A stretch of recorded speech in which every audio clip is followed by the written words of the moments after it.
I'm Emily Carter, 32, youngest daughter. I still hoped they'd call my name when the reading began, but no one even looked my way. They seated me in the back behind the florist's assistant. Then the envelope changed everything, but not the way they thought. They didn't even glance at me when I walked in. The room was filled with soft murmurs and the rustling of designer coats being removed and handed off. Crystal glasses clinked. Laughter floated above the polished oak floor of the Whitmore Estate's formal parlor. I stood at the edge of the doorway, coat still clutched in my arms, and watched the family I used to be part of pretend I didn't exist. Margaret Whitmore, my former mother-in-law, stood near the fireplace, swathed in navy silk. She was speaking to the estate lawyer with her back perfectly straight, posture sharp like her tongue always had been. Nathan, my ex-husband, poured himself a drink, smiling at Lisa, his younger sister, who had taken a seat by the window. No one turned toward me. No one even offered a hello. I stepped inside and quietly slipped into the last row of chairs that had been arranged in 3 tidy lines facing the fireplace. The will reading, they called it the formal event to divide the estate of Mr. Arthur Whitmore, the family patriarch. Once he had introduced me to his colleagues as his favorite daughter-in-law, though I was never officially family. Not by Margaret's standards, not after the divorce. I settled into the wooden chair, the fabric on the seat cushion faded but familiar. I didn't expect to be on the list. I didn't come here expecting anything, really. I came because I was invited by Mr. Harrow Arthur's longtime legal assistant. The invitation had arrived 2 days earlier, tucked in a cream envelope addressed only to Emily Carter. No title, no mention of the Whitmores, just me.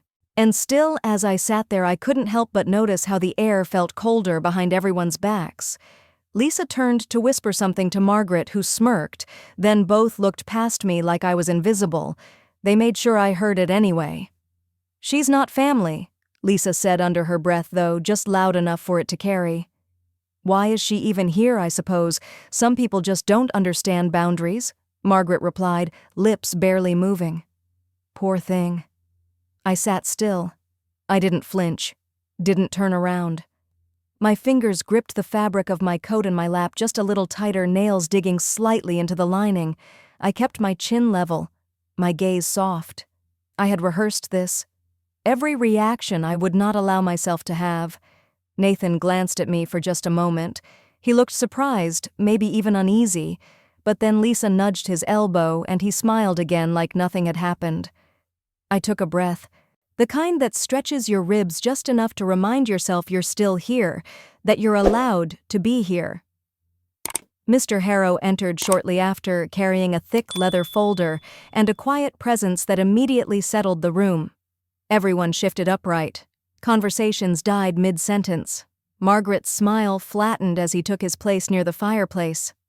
"Thank you for being here," he said, voice calm and deliberate. Mr. Whitmore valued legacy, and he believed truth had a rightful place in legacy.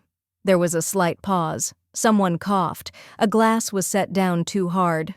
I kept my eyes on Mr. Harrow, and for the first time since arriving, I saw something that no one else seemed to. The faintest nod he gave, almost imperceptible, directed to me. Just once. Then he opened the folder. And so it began. The reading moved slowly, names being listed, percentages assigned, legal phrases layered over personal histories. Margaret leaned forward every time Mr. Harrow said primary beneficiary, like the words themselves were a symphony written for her. Nathan and Lisa exchanged glances, often like 2 students passing notes behind the teacher's back. I sat motionless. No pen, no notepad, just the folded invitation in my coat pocket, a small weight against my leg, reminding me I had not imagined it. I was invited. To my grandson, Alexander Whitmore. Mr. Harrow read, "I leave the collection of antique clocks housed in my study and a trust fund to mature upon his 25th birthday." A ripple of satisfied sighs passed through the rows. To my daughter, Lisa Whitmore, "I leave the contents of the wine cellar and the summer cottage in Cape May." Lisa gasped slightly, the delighted kind, before clearing her throat, pretending composure. Margaret patted her hand as if it had been a foregone conclusion. To Nathan Whitmore. The room leaned forward. Nathan crossed one leg over the other, smiling faintly. I leave the remaining investment portfolio and shares of Whitmore Technologies with the condition that he serves no less than 5 years in a community development initiative bearing the Whitmore name. The smile on Nathan's face flickered. He blinked. Margaret straightened. Lisa turned her head slightly. The silence was heavy for a beat. Then Margaret said with strained civility, "Arthur always did love his conditions." Mr. Harrow didn't reply. He flipped to another page. No one looked at me. Still, I could feel the temperature shift. Their eyes hovered just above my head, as if willing me to disappear again. To Emily Carter. My name floated into the room like a pin dropping in a cathedral. No one moved. Lisa's lips parted. Margaret's head turned toward Mr. Harrow sharply. To Emily Carter he repeated with clarity, "I leave the Riverhouse estate located in Vermont, along with its adjoining land on the grounds that she maintains its care and does not sell for a period of 5 years." Silence cracked like glass. Lisa's jaw tightened. Nathan's eyes darted toward his mother, whose face had frozen in an expression I couldn't read: confusion, maybe, or disbelief masquerading as indignation. I didn't say a word. I didn't need to say a word. Margaret finally spoke carefully. "That house has been in the family for, it still is." Mr. Harrow interrupted, his tone clipped but even. "Emily was never removed from Arthur's final records. Legally, she was and is listed under the family trust umbrella." His instructions were explicit. No one dared interrupt again. I felt something shift. Not in the air, not in the room, but in them. Like the floor had moved and they hadn't noticed until it was too late. Nathan looked at me for real this time. Not a glance, a look. It didn't last long, but it held weight. Regret, maybe, or respect. I didn't look away. I simply placed my hands gently on my lap, still calm, still steady. Lisa let out a breath that sounded more like a scoff. "She's not even a Whitmore anymore." "She never needed to be," Mr. Harrow replied, eyes not leaving the document. The room stayed still, and I sat there in the back row like I always had, except this time they finally saw me. The rest of the reading passed in a quiet so thick even the sound of turning pages felt invasive. Mr. Harrow continued with the list: distant cousins' charities, even Arthur's old chess club, each receiving modest expected bequests. But the weight had already landed, and it landed squarely on me. No one asked me to move forward. No one offered a handshake or even a sideways smile, but they didn't turn away either. Not anymore. I had gone from invisible to inconvenient, the kind of presence they couldn't ignore, no matter how much they wished I'd stayed seated in silence. Margaret eventually leaned over to whisper something to Nathan, her voice a sharp thread of tension even in hush. He nodded but didn't look my way again. As the final names were read, chairs creaked and bodies shifted in discomfort. The room, once filled with certainty, was now flooded with questions, the kind they couldn't ask aloud. Why me? Why still me? Mr. Harrow closed the folder and stood. "This concludes the formal reading. For those with follow-ups, I'll be available in the adjoining room." Chairs scraped, shoes scuffed against hardwood. But I didn't move. I waited. Waited for the moment they'd look over, perhaps to clarify, to confront, or dare I hope to acknowledge. But all I got was a short glance from Lisa as she walked past, her expression unreadable, jaw set. Margaret walked slower, her hand resting heavily on Nathan's arm. As they passed, she paused not to speak, but to look. Just one moment. Eyes narrowed, not with rage, but something closer to realization. I didn't blink. She turned away first. Mr. Harrow approached me quietly, offering a small nod of recognition. "He never doubted what you'd become," he said softly. "I know," I replied. My voice didn't waver. It didn't need to rise.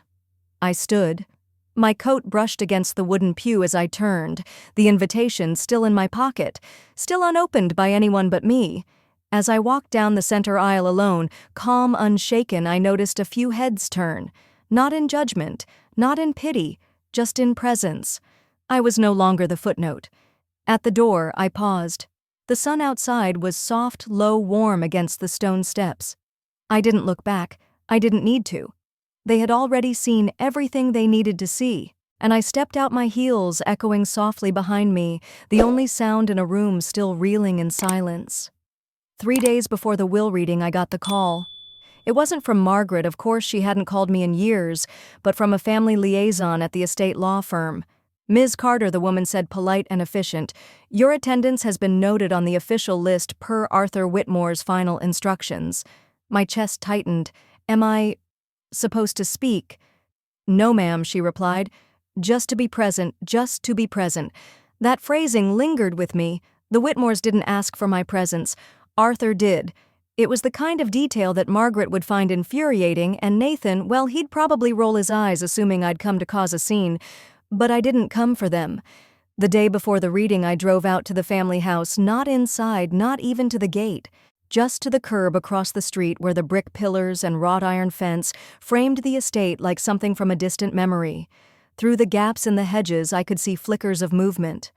Preparations, caterers unloading. Margaret's voice floating across the lawn, crisp directing staff like a general before battle. I didn't stay long, just enough to remind myself why I had left.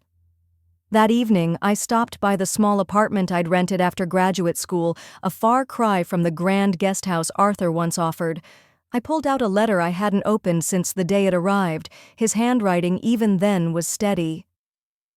M. If they don't look you in the eye, hold your ground. If they call you a mistake, remember whose voice told you otherwise. And if they say you don't belong, sit anyway. I folded it gently, slid it back into the envelope, and tucked it into my coat pocket. Not for courage, just for truth. The morning of the reading, I arrived 20 minutes early and waited outside. When the Whitmores pulled up black town car tinted windows, Margaret in a navy coat with a brooch too large for her lapel, no one acknowledged me. Lisa walked past me briskly, her heels clicking like punctuation marks on polished stone. I stepped in after them, deliberately letting the door close between us. Inside, I kept to the periphery. The seats in the front rows filled quickly. Margaret at the center, Nathan beside her, Lisa diagonally behind. Their formation was precise, like they'd rehearsed it. I chose a seat at the far back corner near the tall window, not hidden, but distant. Conversations swirled quietly, snippets of condolences, speculation about the estate, murmurs about the absence of the Carter girl. They didn't know I was already there. Then the whisper came. I heard she was adopted. Arthur's charity case. I didn't flinch. She doesn't have Whitmore blood. Why would she even show up? Still, I said nothing. Margaret turned slightly, her voice hushed but pointed. Let's not make a scene. If she wants to embarrass herself, let her. Her words found their way to me like they always had, not loud but sharp enough to cut beneath the skin, but I didn't react. I shifted my gaze to the window, watching a leaf tumble down the sill. Minutes passed. The lawyer was late. A glass of water was passed down the aisle toward Margaret. It stopped abruptly. Lisa held it for a beat too long before handing it to her mother. I caught the glance cold, knowing as it passed between them. Then another voice, this one closer. She wasn't even on the Christmas card list last year. They were talking about me like I was invisible, or maybe because they hoped I'd remain that way. But I didn't leave. I stayed. Quietly. In the back. Exactly where they thought I belonged. What they didn't realize was I had already been here before. I'd been the mistake at birthdays, the afterthought at dinners, the not quite family in family portraits. They were just repeating a script I had already memorized. What they didn't know was I no longer needed their lines. The lawyer finally arrived, Mr. Harrow Arthur's longtime legal advisor, a man with a face carved from habit and discretion. He didn't smile, didn't glance around, just moved directly to the front of the room with a leather portfolio and a nod that silenced even the ambient gossip. I appreciate your patience, he said simply. Mr. Arthur Whitmore prepared his will with great clarity. I'm here to honor his final wishes. His voice was steady, deliberate. No theatrics, no grandeur. Just law and intent. Margaret leaned back in her chair, folded her hands tightly on her lap. Lisa crossed her legs and tilted her chin slightly upward. Nathan gave a half cough as if preparing to be bored. I stayed still. My hands in my coat pockets, my back straight, my eyes low. Mr. Harrow opened the folder and began reading. It started predictably: charitable donations, minor bequests to long-serving staff, nods to family traditions. The air thickened with expectation. To my grandson, Samuel Whitmore, I leave my first edition Hemingway collection and the antique watch passed down from my father. Lisa nodded approvingly, clearly expecting more. To my daughter-in-law, Margaret Whitmore, I leave the beach property in Montauk which she has so meticulously maintained and adorned. Margaret gave a small smile that didn't quite reach her eyes. To my son, Nathan Whitmore, I leave the shares in Whitmore Textiles, along with the responsibilities that come with such holdings. Nathan's cough returned sharper, more self-important. No one mentioned me. No one even looked my way. And then came the pause. Mr. Harrow adjusted his glasses. He turned a page slowly, almost ceremoniously, and let the silence sit for a breath too long. Margaret's smile faltered. Lisa leaned forward. Lastly, he said, voice even to Emily Carter, who sat through many meals without interrupting, who learned when to listen rather than speak, and who never asked for anything. There was movement. Margaret's head tilted. Nathan shifted sharply.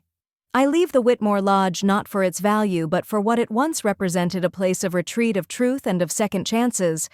A beat passed, just one. Then Lisa's voice broke the silence, soft, stunned, the lodge. Margaret's voice followed, sharper. You can't be serious? She's not? Nathan began, but Mr. Harrow held up a hand. It was Mr. Whitmore's explicit and legally witnessed wish, he said.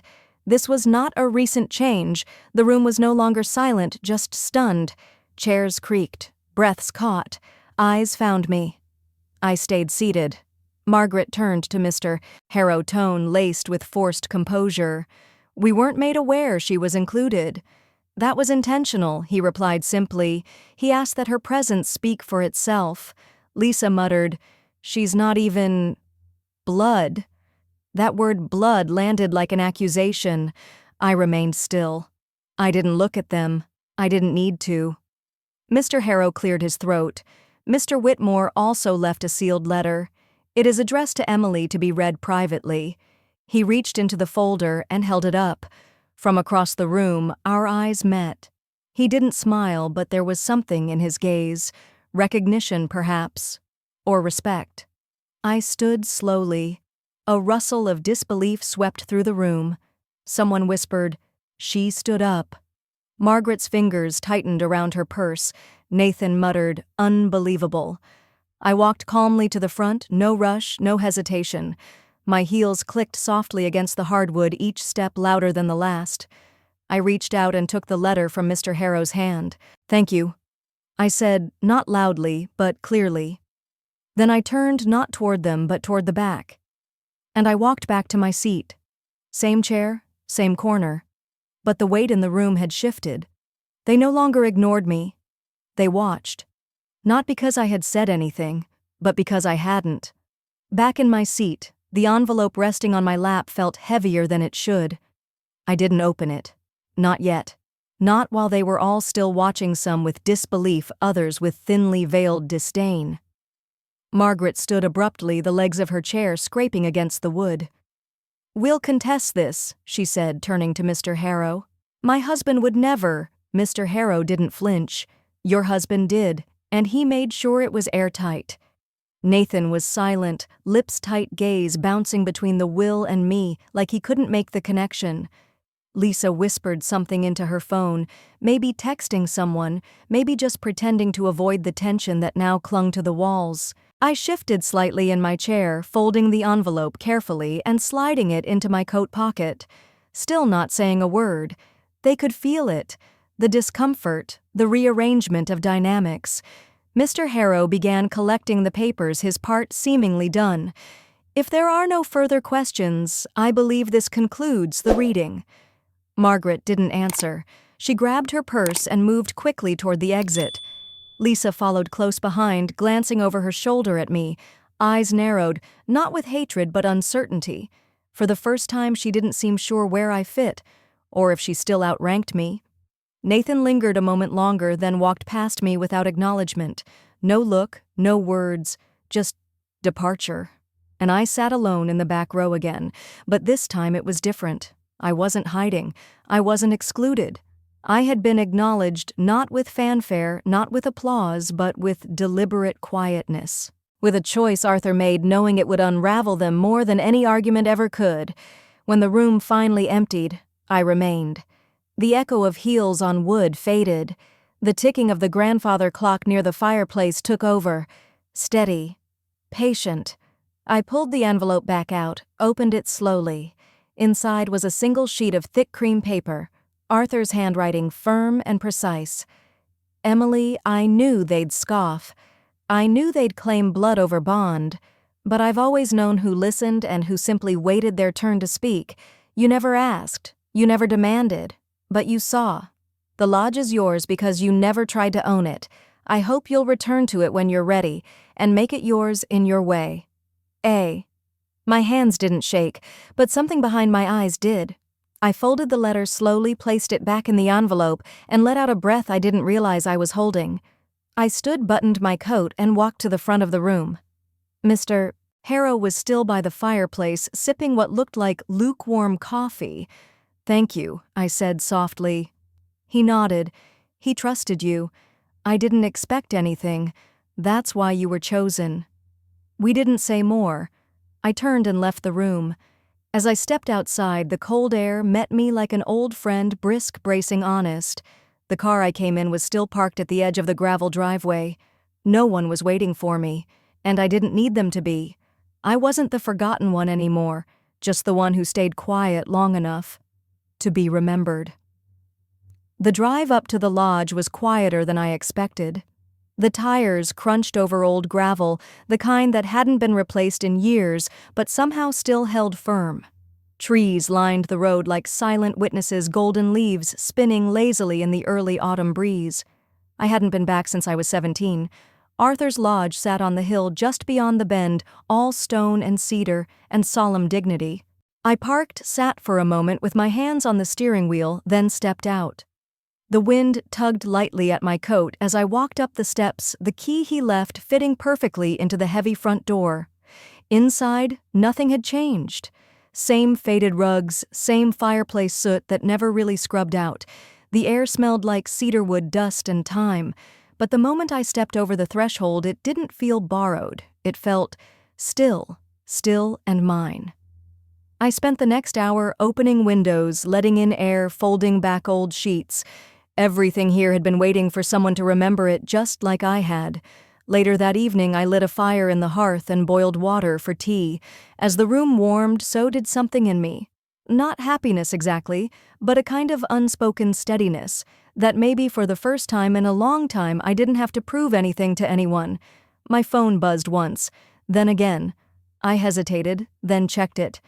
Nathan, Mom's furious. Lisa, too. "Why didn't you say anything, Lisa? Is it true you're keeping it? That place belongs to our family." I didn't reply. Instead, I took a slow sip of tea, watching the flames shift and settle. Half an hour passed, then another text came, this one from an unknown number. I almost ignored it, but curiosity nudged me. "Margaret, I don't know what your game is, but you won't last there alone. Don't forget you were never part of this family." I smiled, not out of triumph, not out of pettiness, but because it didn't sting anymore. Not like it used to. I placed the phone face down on the table. Outside, the wind had picked up, whistling through the pines, brushing the window panes. I didn't close them. Instead, I walked to the bookshelf. Arthur's collection, his handwriting on old note cards, notes tucked inside jacket covers, tiny remnants of thoughts scattered, quiet, intentional. A knock came. Not at the door, but from the past. A memory, maybe, or just the feeling of knowing I didn't have to answer anymore. I walked past the front door, not stopping, not checking the peephole.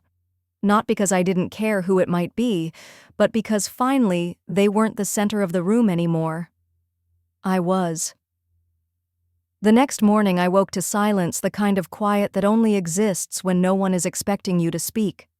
Light streamed through the windows, golden and thick, cutting across the floor like it belonged there. I padded across the wooden boards barefoot, the warmth from the fire still lingering in the walls. I made coffee and sat by the window looking out over the sloping hills beyond the lodge. It was the same view Arthur had cherished, the one he always said made the noise of the world seem like background static. My phone buzzed again. More texts. Some from cousins I barely remembered, some from people who hadn't looked me in the eye at the reading. Now they wanted to talk. Now they had questions. Just heard. Is this true? We didn't know he left it to you? That must be a mistake, right? Let's talk. We're still family. I set the phone aside and went back to the view. By noon, a car pulled into the gravel driveway. I didn't have to check to know who it was. The pacing outside gave her away before the knock came. Margaret Whitmore. 3 measured knocks. The same pattern she used when I was a child. Firm expected final. I opened the door. She stood there in her usual blazer, hair set, eyes sharp. Behind her, the wind caught her scarf, but she didn't move to fix it. "May I come in?" she asked, voice low. I stepped aside without a word. She walked in slowly, glancing around with thinly veiled disapproval. So he really did it. I didn't answer, just watched her take in the room, the fire, the dust-free mantle. Margaret turned to me. "You understand the position you've put this family in." I tilted my head. "I didn't put anyone anywhere." Her lips pressed into a line. "This lodge is a legacy." "It still is," I said simply. She moved closer. "You don't even know what it means to hold something like this, to carry its name. I know what it means to be left out of it." The silence that followed wasn't heavy. It was clarifying. Margaret studied me, really looked for what might have been the first time. "He was always sentimental with you," she muttered. "Treated you like you were someone important. Even when you were just quiet," I offered. She blinked. "I was never loud enough for this family," I continued. "Never impressive enough. I didn't need to be." He saw it. "That's why I'm here." Margaret took a step back. "I came to offer a solution," she said, voice clipped. "Sign it back. We can arrange something reasonable." "You don't belong here, Emily." There it was said out loud. I didn't react. Just walked to the old writing desk near the fireplace and picked up Arthur's letter, the one no one else got to read.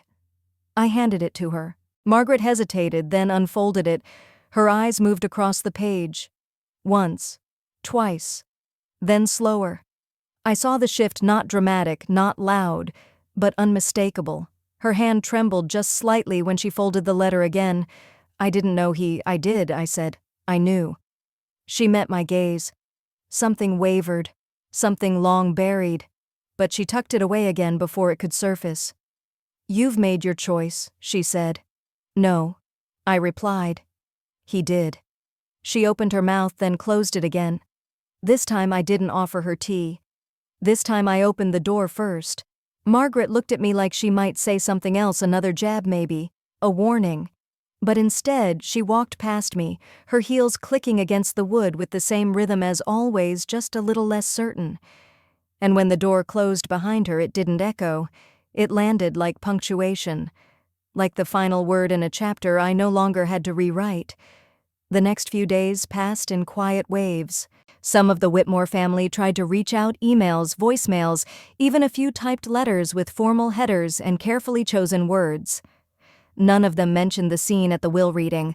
None of them said her name out loud. They asked about logistics, about documents, about Arthur's wishes, as though they hadn't already seen them laid out clearly and unflinchingly. I didn't reply. Instead, I spent mornings walking the woods behind the lodge. Arthur had loved them, said they kept the world honest.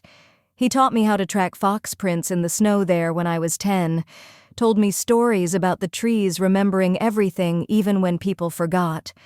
One afternoon I wandered farther than usual and came to the frozen creek that had once terrified me. The same one Nathan dared me to cross when we were kids. Back then I said no, and he laughed like that meant something about me.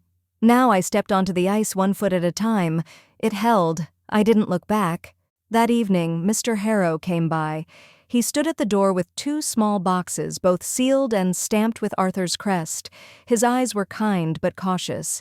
"He left these," Harrow said they were only to be opened once you'd been here 3 days. I took them without a word and he left with a nod. The first box held a pocket watch. Arthur's, the one he kept on the mantel for decades. Inside was a note in his handwriting, for when you forget that time is on your side. The second box was heavier. Inside was a worn leather ledger, pages marked in his sharp handwriting. It detailed the lodge's history, its repairs, its rituals. And at the very back, a list of names: staff, locals, visitors, donations, scholarships. All linked back to this house. He hadn't just given me property. He'd given me a responsibility. That night, I built a fire in the big hearth and sat in his old armchair flipping through the pages. For the first time in years, I felt still. And then came the knock, again measured, but this time slower, unsure. When I opened the door, Lisa stood there, my ex-sister-in-law, Nathan's younger sister. Her cheeks were red from the cold, and she held a small bag in her hands. "I wasn't sure if you'd answer," she said, her voice soft. I stepped aside. She came in, setting the bag down gently. It clinked teacups. "These were Grandma's. I thought you should have them." I looked at her. She didn't meet my eyes. "I'm sorry," she added. "About the things they said. About how we all acted." I didn't speak. She took a breath. "You were always kind to me. Even when Mom wasn't. Even when Nathan wasn't." Her voice cracked. I thought it would go to Nathan. Everyone did. But after the reading, I saw your face. You didn't look smug. You looked like it hurt." I finally spoke. "It did." Lisa nodded. "I know." We sat in silence for a moment. Then she stood. "I won't stay. Just, if you ever need someone to help with the archive or the events, I'd be honored." I walked her to the door. She stepped out into the snow, then turned once more. "Thank you for not turning bitter," she said. "I don't know if I would have managed that." I gave her a small smile. "That's why it wasn't you." She blinked, then nodded. "Yeah, I guess that's why." She left. I stood in the doorway long after she was gone, the cold creeping in, but not enough to matter. Behind me, the fire cracked. The ledger waited. So did the quiet, not empty, but earned. I didn't need to say anything to anyone. They had already heard enough. And this time, they were listening. Some victories don't echo in applause. They unfold in the quiet, in the way a door stays open that used to be slammed shut. In the way a name is spoken differently, softer now, with a pause. Emily never raised her voice. She didn't need to. They remembered her silence longer than they would have remembered any speech, and sometimes that's all it takes, not to change the past, but to change where it ends.